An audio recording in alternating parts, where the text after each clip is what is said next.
Le 23 septembre dernier, la jeune Lina, 15 ans, se rendait à pied à la gare Saint-Blaise-la-Roche où elle devait prendre un train pour la conduire à Strasbourg.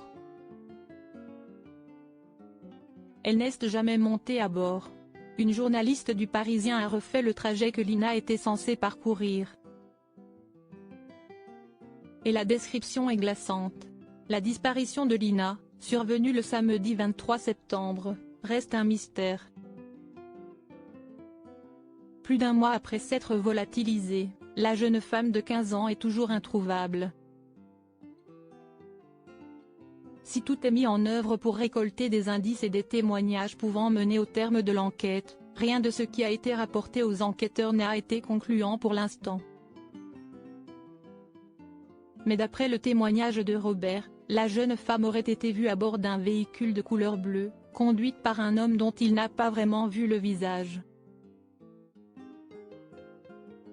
Seule certitude, Lina ne semblait absolument pas apeurée. Elle lui aurait même fait un coucou de la main avant que le véhicule ne continue son chemin. Toute la lumière est à faire sur cette terrible enquête.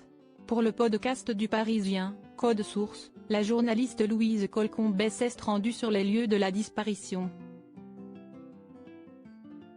Sur place, elle n'a pas rencontré Olivier, le discret papa, mais Fanny, la maman, et s'est lancé la mission de parcourir le chemin emprunté par Lina le jour de sa disparition. Et autant dire que la description fait froid dans le dos. La première partie de l'itinéraire est une route départementale. Des arbres d'un côté, de l'autre, des champs, on est vraiment en campagne, indique la journaliste au micro du podcast. Elle révèle également qu'un bout de course, quand on s'approche de Saint-Blaise-la-Roche, il y a une piste cyclable qui reprend, pratique parce qu'elle offre un raccourci. On coupe à travers champs, on passe un étang et on arrive jusqu'à la gare.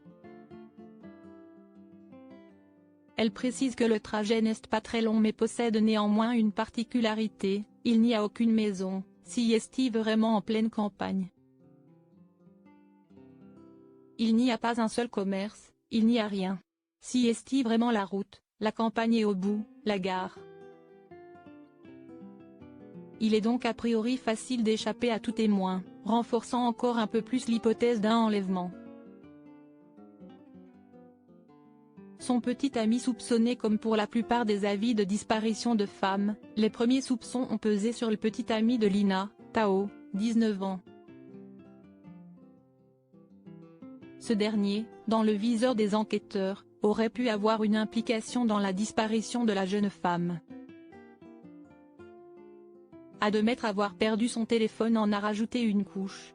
Mais après l'avoir retrouvé et vérification des gendarmes, le portable de Tao ne comprenait aucun élément prouvant une quelconque culpabilité.